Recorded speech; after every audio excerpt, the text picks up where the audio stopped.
Jai Sairam, welcome back to my channel. இன்றைக்கி இந்த பதிவில் இப்போ பார்த்திங்கன்னா ஆஷாட நவராத்திரி நடந்துட்டுருக்கு. வராகி அம்மனை எல்லாரும் வழிபாடு செஞ்சு கொண்டாடிட்டுருக்குறாங்க. அதே போல் நாளை 29/6/2025 நாளை ஞாயிற்றுக்கிழமை பார்த்திங்கன்னா இந்த ஆஷாட நவராத்திரியில் வரக்கூடிய பஞ்சமி திதி வழிபாடு தான். இது ஆனி மாதத்தை ஆஷாட மாதம் அப்படின்னு சொல்லுவாங்க. இந்த ஆனி மாதத்துல தான் வாராகிக்குரிய ஆஷாட நவராத்திரியும் கொண்டாடப்படுது. ஆஷாட நவராத்திரி ஜூன் மாதம் 26ஆம் தேதி துவங்கி ஜூலை 4ஆம் தேதி வரைக்கும் இருக்கு. இந்த ஆஷாட நவராத்திரி அன்னைக்கு விரதம் இருக்கும், அதாவது விரதம் இருந்து வழிபாடு செஞ்சிட்டு இருக்கும். இந்த பஞ்சமி திதியானது நாளைய தினம் 29ஆம் தேதி ஞாயிற்றுக்கிழமை மதியம் 12:58 மணிக்கு மேலே பிறகுது. இந்த திதி அடுத்த நாள் 30ஆம் தேதி வரை திங்கட்கிழமை மதியம் 1:08 மணி வரைக்கும் இருக்கு. ஆனால் நாம் வாராகி பஞ்சமி வழிபாட்டை மாலை நேரத்தில் செய்கிறது தானே சிறப்பு.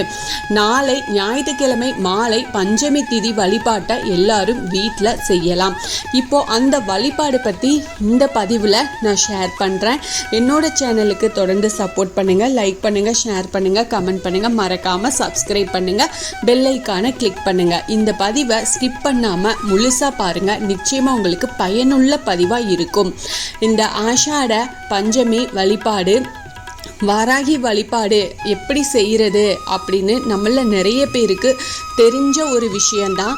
உங்களுடைய வீட்டில் வாராகியின் திருவுருவ படம் இருந்தால், சிலை இருக்குது அப்படின்னா அதுக்கு என்னென்ன வழிபாட்டு முறைகள் இருக்குதோ அதை எல்லாமே நீங்கள் செஞ்சுக்கலாம். வாராகி திருவுருவ படம் சிலை எதுவாக இருந்தாலும் அந்த வாராகிக்கு நாளைய தினம் கட்டாயமாக கிழங்கு வகைகளை அவிச்சு நெய்வேத்தியமாக வைக்கணும். ஒரு சர்க்கரை பொங்கல் நெய்வேத்தியம் வைக்கிறது ரொம்ப நல்லது. ஒரு டம்ளர் பானகம் வைங்க. நாளைய தினம் வாராகிக்கு அதி முக்கியமான நாள். ஆஷாட நவராத்திரியோட வர பஞ்சமி. எங்கள் வீட்டில் வாராகியின் சிலை திருவுருவ படம் எதுவுமே இல்லை, நாங்கள் என்ன செய்கிறது அப்படின்னு கேட்குறீங்களா? நாளை மாலை 6:30 மணிக்கு மேலே பூஜை அறையில் விளக்கேற்றி வச்சுட்டு உங்களால் முடிஞ்ச பிரசாதம் செஞ்சு பூஜை அறையில் வைக்கலாம். உங்கள் வீட்டில் இருக்கும் எந்த அம்மனையும் வாராகி தாயாக நினச்சி நீங்கள் வழிபாடு செய்யலாம். வீட்டில் கருமாரி அம்மன், மீனாட்சி அம்மன், மாரியம்மன் அப்படின்னு அம்மன் திருவுருவ படம் வச்சிருந்தீங்க அப்படின்னா அந்த அம்பால வாராகியா பாவிச்சு நீங்க வழிபாடு செஞ்சுக்கலாம். ஏற்றி வைக்கும் தீபத்தில் வாராகியம்மனை ஆவாகனம் செஞ்சுட்டு மனமுருக வாராகி கிட்ட உங்களுடைய பிரார்த்தனைகளை சொல்லுங்க. வாராகி வழிபாடு செய்கிறவங்களுக்கு எதிரி தொல்லை இருக்கவே இருக்காது, கடன் சுமை இருக்கவே இருக்காது, நோய் நொடி தொல்லை இருக்காது. வாராகி வழிபாடு செய்கிறவங்க கிட்ட வாலாட்டாத அப்படின்னு ஒரு பழமொழியே இருக்குது. அதனால நீங்கள் வாராகிய கும்பிட்டீங்க அப்படின்னா உங்களுக்கு எந்த ஒரு பிரச்சனையும் வாழ்க்கையில் பெருசாக தலை தூக்காது. வராகிய மனமுருகி வழிபட்டு இந்த 2 வரி மந்திரத்தை மட்டும் நாளைய தினம் நீங்கள் சொல்லிக்கிட்டே இருந்தால் போதும். பூஜை அறையில் விளக்கேற்றி வச்சுட்டு இந்த மந்திரத்தை 108 முறை சொல்லுங்க. நிச்சயமாக அந்த பஞ்சமி தாய் நீங்கள் கூப்பிட்ட குரலுக்கு ஓடி வந்து உங்கள் பிரச்சனைகளை தீர்த்து வைப்பா. இப்போ நான் அந்த மந்திரத்தை இந்த பதிவிலையும் சொல்கிறேன், அதே போல் நான் டிஸ்கிரிப்ஷன்லேயும் கொடுக்குறேன். அதை நீங்கள் எழுதி வச்சுட்டு சொன்னாலும் சரி.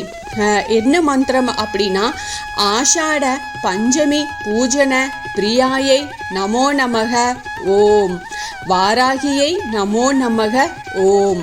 இந்த மந்திரத்தை உள்ளன்போடு மனமுருகி நம்பிக்கையோட சொன்னீங்கனாலே போதுமானது. வராகி நவராத்திரியில் ஆஷாட பஞ்சமி திதியில் அவளுடைய அருள் பரிபூரணமாக உங்களுக்கு கிடைச்சிரும். அதில் எந்த ஒரு சந்தேகமும் இல்லை. நீங்கள் வாராகி திருவுருவ படம் வச்சிருந்து சிலை வச்சிருந்தாலும் சரி, அவளுக்கு செவ்வரளி பூக்களால் அர்ச்சனை செஞ்சு இந்த மந்திரத்தை சொன்னீங்க அப்படின்னா லட்சம் அல்ல கோடிக்கணக்கில் உங்களுக்கான ஆசீர்வாதம் உங்களுக்கு நிச்சயமாக கிடைச்சிரும். இதில் எந்த சந்தேகமும் கிடையாது. நாளைய தினம் ஞாயிற்றுக்கிழமை ராகு கால நேரத்தில் வாராகி வழிபாடு செய்கிறது ரொம்ப சிறப்பு. நாளை மாலை 6:30 மணிக்கு மேலே இருள் சூழ்ந்த பிறகு வாராகியை வழிபாடு செஞ்சுக்கலாம். அதுவும் சிறப்பான பலனை கொடுக்கும். வாராகிக்கு நாளைய தினம் மஞ்சள் மாலை கட்டி போடுங்க. விரலி மஞ்சள் இருக்குது இல்லையா, அதில் மாலை கட்டி போடுங்க.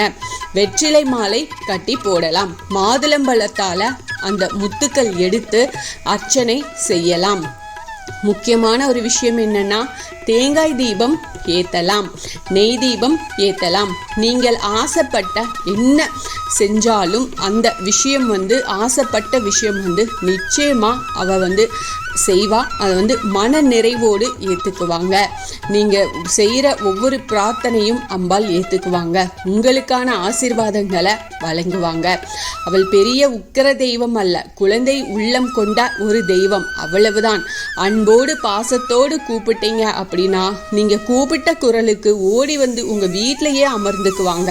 வாராகியை பற்றி சொல்கிறதுக்கு இனி எந்த வார்த்தையும் இல்லை. அவங்க வழிபாடு செஞ்சு அதை உணர்ந்துக்கிட்டாதான் அந்த அருமையோட அம்பாலோட அருமை என்ன அப்படின்றத புரிஞ்சு கொள்ள முடியும்.